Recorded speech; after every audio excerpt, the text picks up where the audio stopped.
Olá, esse é o nosso terceiro encontro com o professor Eliel. No primeiro encontro eu perguntei para ele o que é ser conservador. No segundo eu perguntei para ele o que é ser progressista. Porque a gente precisa entender, até para que você saiba, como um dia eu percebi que eu precisava saber se eu era conservador ou se eu era progressista, se eu era de direita, se eu era de esquerda, essas coisas todas que na verdade embasam o seu posicionamento político, certo?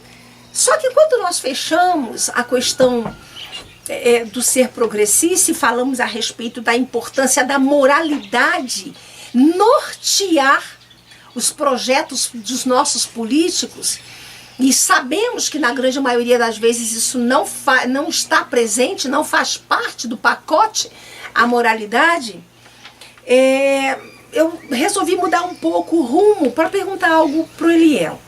Eliel, que critérios eu devo usar? Sabendo que vivemos esta falta de moralidade dentro do contexto político do nosso país, em todas as esferas, né? Que critérios eu devo usar para escolher um político? Que critério eu devo usar? Ah, ele é meu amigo, ele mora na minha rua, ou eu gosto dele, ou porque ele é bonito. Quantos políticos têm sido eleitos porque são saradões e são homens bonitos e de boa aparência? Bons cantores. Bons cantores, pastor. Palhaços.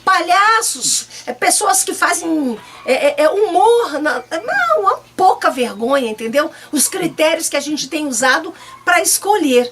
Então, se nós queremos moralizar, se somos um país de base conservadora e se na verdade eles estão no poder porque eu os elegi, que critério? Se eu quero mudar, porque não tem jeito, queridos, tem que mudar. E se eu sou corrupta tanto quanto eles, na medida em que eu minto, na medida em que eu, no meu trabalho, fico no Facebook ao invés de trabalhar porque eu estou ganhando para isso, na medida em que eu furo um sinal de trânsito, na medida em que eu ando não pela estrada, eu corto, temos que mudar. E esse mudar não tem jeito, é a partir de mim. Mas que critérios eu devo ter para escolher o meu vereador, o meu deputado estadual, o meu deputado federal, aquele que vai servir a minha comunidade, ao meu estado ou à minha nação? Quais os critérios? É uma resposta bem complexa, né? Ela é complexa primeiro, Deusa, porque tem um autor, um filósofo francês, cientista político na verdade, Bernardin. Ele fala um pouquinho sobre, o livro dele se chama As Metamorfoses do Governo Representativo. E ele busca, ele faz uma retroação na história, ele vai desde os primórdios, no início dessas que nós chamamos de modernidade, como que os eleitos, como que os representantes das pessoas se posicionavam, precisavam se posicionar para serem reconhecidos nos seus guetos, nos seus nichos, nos seus grupos sociais, a ponto de terem a ousadia de pedirem o voto para representá-los. Então ele passa por 4 grandes fases dessas metamorfoses. E ele diz que a partir da década de 80, 90, o mundo começou a viver uma 4ª fase, e ele chama essa fase de a fase do representativismo do público. O que ele quer dizer com isso? É o representativismo do Facebook. Não é mais o penso, logo existo, não é mais o sinto, logo existo, é apareço, logo existo. Então, eu preciso me mostrar. Ou seja, há uma banalização da política, há uma banalização do que é ser representante, há uma banalização do que é o voto, o sufrágio universal. Dentro desse processo de banalização, talvez o mais grave dele seja dizer o seguinte: numa democracia representativa, a minha única ferramenta é o voto. E é isso que nós fazemos hoje. Nós enxergamos um monte de pessoas na nossa frente, é quase que um Facebook, ou seja, as pessoas se apresentam para a sociedade em campanhas políticas, em jingles de campanha, travestidos de algo que elas não são. ou algo que elas são, como por exemplo um grande jogador de futebol, como foi o Romário, ele ganhou por isso. Ele não ganhou porque a vida pregressa dele, ela é muito questionável e a gente sabe disso, e tantos outros. Mas ele ganhou porque ele aparecia, ele estava na mídia. Eu ouvi um relato de um vereador esses dias dizendo o seguinte: olha, se eu não fosse filho do fulano, eu jamais me elegeria. Não só pelo dinheiro que a campanha exige, mas por visibilidade. Eu não era ninguém, eu não seria ninguém se não fosse filho do tal fulano. Então, em termos de critérios, é a partir disso. Nós jogamos nos outros os critérios que nós temos. Se o nosso critério, em primeiro lugar isso, se o nosso critério não é de moralidade, dificilmente você vai buscar alguém que seja ou que exerça moralidade, porque de alguma forma, alguém que nós escolhemos para ser nosso representante e que reaja diferentemente do que nós queremos, de alguma forma isso vai voltar como uma exposição da nossa própria imoralidade. Uma posição firme de um político, e eu vou citar em outras áreas, um pai de família, de um presidente de uma empresa, de um chefe, de um professor, uma posição firme, moral, ética, responsável de qualquer líder, ela vai, é o princípio da luz nas trevas, ela vai expor falhas de caráter, falhas de ética, de moralidade naquele grupo social, e normalmente esse grupo social não gosta muito disso não, de estar numa luz de alguém que queira fazer algo bom, verdadeiro, moral, ético. Um segundo momento, em termos dos critérios, Deusa, no Brasil hoje isso já é um fato, é um senso comum já, de tanto que a academia já estabeleceu isso com pesquisas, enfim, não existe outra alternativa. Nós não temos no Brasil hoje um partido de direita. Nós temos 32 partidos oficialmente reconhecidos no Brasil, dos 32, 29 estão representados no Congresso Nacional. Mas se você buscar nos 29 ou nos 32 um partido que seja de direita, um conservador, você não vai achar. E aí a gente entra num grande erro e eu quero desmascarar isso aqui. O PSDB é um partido de direita, o PSDB é neoliberal. O que é neoliberal? A gente pode até gravar um outro programa sobre isso. Está marcado. Vamos conversar sobre o que é ser neoliberal. O PSDB não é um partido de direita, nunca foi. O Democratas era, porque ele é um herdeiro do PFL, que é um herdeiro da Arena, ou seja, aquele movimento contra o PMDB, né, comunista ou socialista, ou de movimentos do proletariado, dos sindicatos, o velho PMDB de guerra lá da ditadura militar. Mas mesmo o Democratas, ele tem hoje uma mentalidade de esquerda. Então, o quesito básico para a discussão não é o partido em si, mas é a mentalidade, é a prática de política dele. Eu quero que você continue o raciocínio, mas eu não quero perder no final. Então, quando você me fala, e agora nós não estamos mais falando de conservadores, né? Ou de progressistas, você falou direita ou esquerda. Isso. Então, depois eu quero que você fale para mim aonde fica o direita, esquerda, conservador e progressista. Ok. Tá? Perfeito. Quando você terminar, Perfeito. Só para não perder. Tá. Então é isso, a gente não tem um partido de direita no Brasil, nós não temos uma mentalidade conservadora, e aí a pergunta é por quê? Porque nós não temos instituições conservadoras no Brasil, nós temos protótipos, gente que está tentando colocar a cabeça fora d'água e respirar. Mas as nossas universidades são esquerdistas, as nossas políticas públicas do setor, o setor privado que deveria ser hoje, eu questionei esses dias, já há algum tempo, um representante da Federação das Indústrias do Estado do Paraná, e a minha questão foi muito clara, o empresariado deveria ser o primeiro a levantar bandeiras mais conservadoras, mais pró-mercado, mais pró-responsabilidade, mais pró-individualidade. E por que hoje os nossos empresários levantam bandeiras coletivistas, elas compram e patrocinam, vai buscar patrocínio, por exemplo, Deusa, para fazer um evento conservador. Você não encontra, nenhuma empresa financia movimentos conservadores. Nós vamos fazer um seminário de 3 dias. Não dá quórum.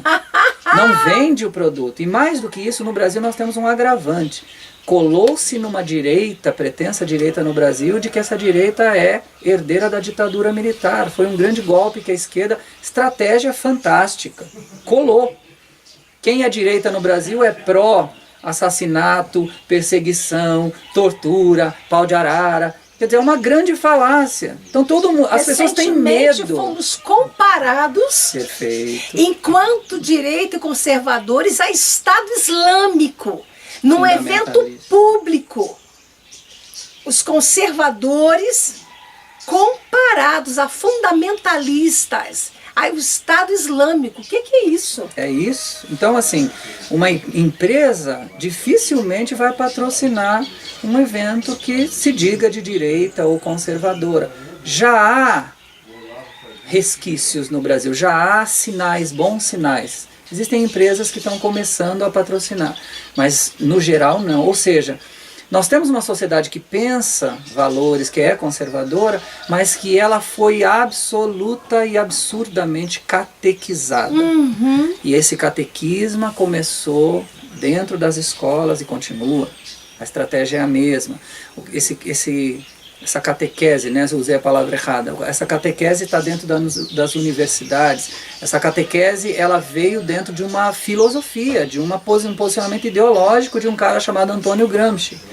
Antônio Gramsci era um italiano, comunista, marxista, que entendeu, depois que ficou 4 anos preso no regime fascista italiano, ele ficou 4 anos preso, e escreveu o que a gente chama de Memórias do Cárcere, ele chamou de Memórias do Cárcere.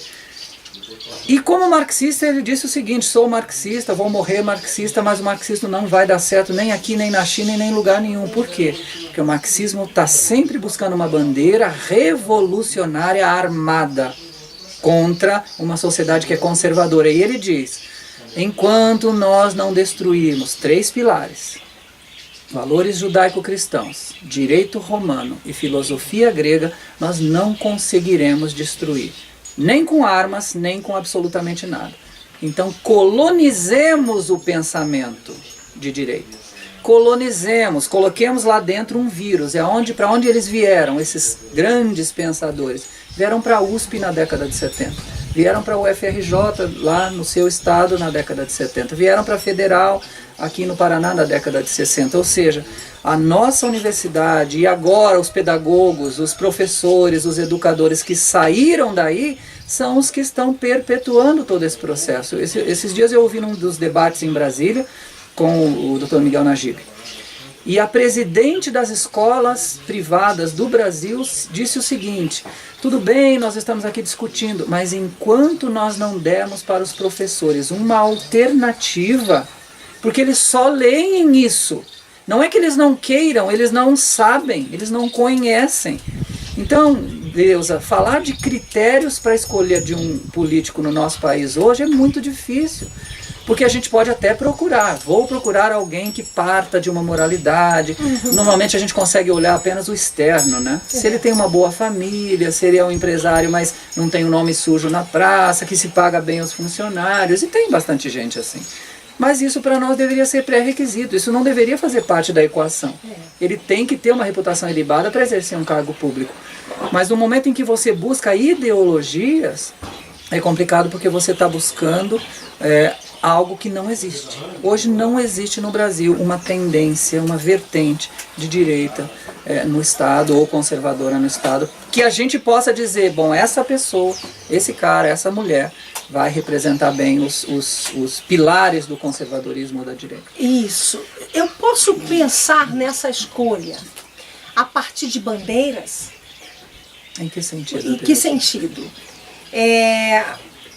Eu entendo uma necessidade na minha cidade, né?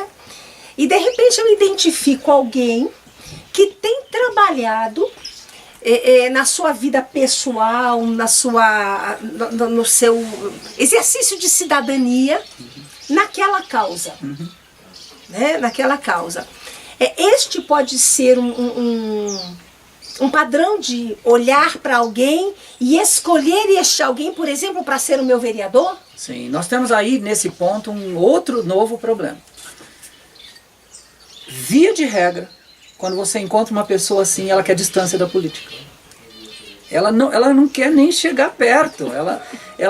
Eu já fui, já se aproximaram de mim com essa proposta uma vez, né? Você nunca pensou em?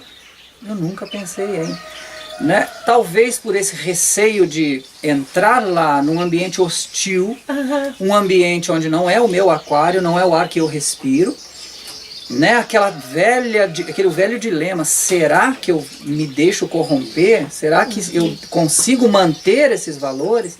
E aí, Deus, é uma questão que ultrapassa o limite ou o nível apenas do político, do cidadão em si. Porque aqui no Brasil nós vivemos um sistema de presidencialismo de coalizão onde o partido é quem determina. Eu posso ser honesto, moral, ético, mas eu vou entrar num partido que vai preconizar coisas que, se eu não gostar, ou eu vou ser cuspido pelo partido, ou eu vou ter saudações e eu vou embora. Então aí você está dizendo que essas pessoas éticas, morais, que têm desenvolvido algum trabalho no seu exercício de cidadania. Esta pessoa, quando olha para esse contexto, eu não sei se convém, mas não importa. Há um tempo atrás, eu a partir de algumas observações, eu digo, partido político é como chiqueiro. Infelizmente, a metáfora é perfeita. Isso, aí quando você pensa, porque meu pai tinha chiqueiro em casa quando eu era criança, e vamos limpar o chiqueiro. Não tem como entrar no chiqueiro e não se sujar. Mas eu já tive a experiência de, visitando a pocilga de um amigo grande fazendeiro, andamos por horas vendo a fazenda, tudo mais. Quando nós fomos embora, a nossa roupa por inteiro, nós só andamos. Ela fedia, exalava aquele cheiro forte da pocilga, né? Então, a conclusão que eu chego é assim: no Brasil hoje, não acho que seja o ideal.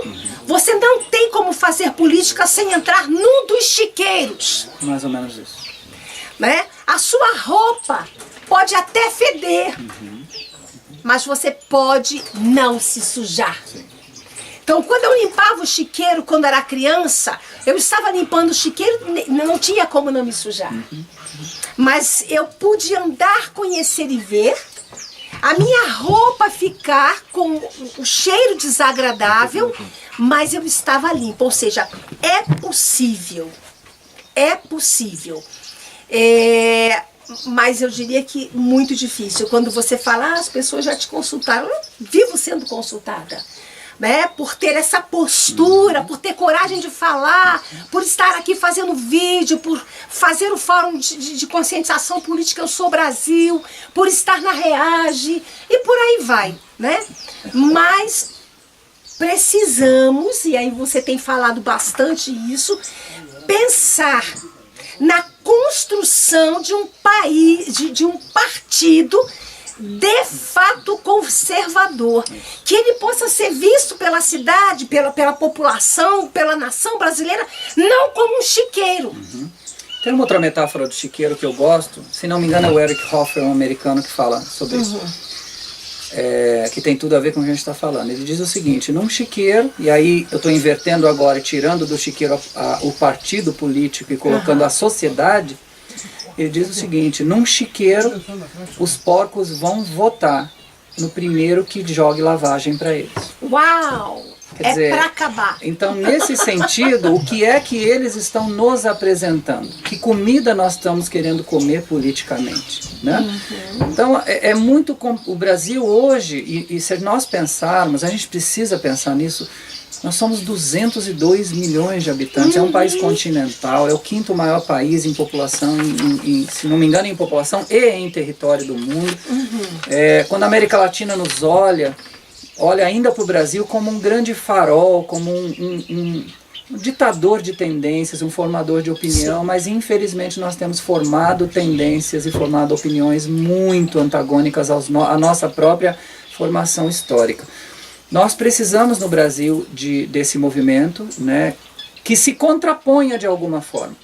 E a empresa que eu trabalho, que eu represento no Brasil, essa entidade internacional, nós partimos, Deusa, sempre do pressuposto do nível local.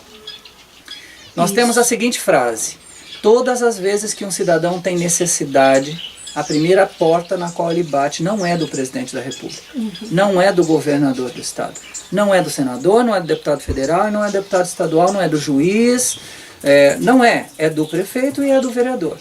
Então nós primamos por um início de um processo sempre no nível local. Na localidade, aí é uma crença minha, são frases minhas, aqui eu consigo resistir. Aqui eu consigo criar força para um movimento maior, que vai atingir o país em algum momento. Mas eu preciso começar na minha comunidade. Nós começamos ontem, no nosso curso tínhamos 10, 15 pessoas. São agentes de multiplicação, são pessoas a quem eu empodero, são luz que eu compartilho um pouco do meu óleo, da minha luz com a pessoa, ela vai ser luz para outros. Esse movimento já está acontecendo no país. Tem entidades fazendo um trabalho sensacional, eu volto a dizer o que eu disse numa das nossas conversas. Existe uma livraria na nossa capital aqui, Curitiba, que já tem uma prateleira só de livros de autores conservadores, de direita, enfim, esses que têm proposto uma vertente, de uma leitura nova, uma visão nova da sociedade. Está aumentando, está crescendo. E o que me deixa feliz é que hoje, num dia onde o Brasil se manifesta, né, mais de 270 cidades se confirmaram participação nessa grande manifestação contra o governo, que aí está, é que esse movimento tem sido feito nas cidades. São 270 cidades. Não é o país está convulsionado, não. São cidades. Isso me agrada.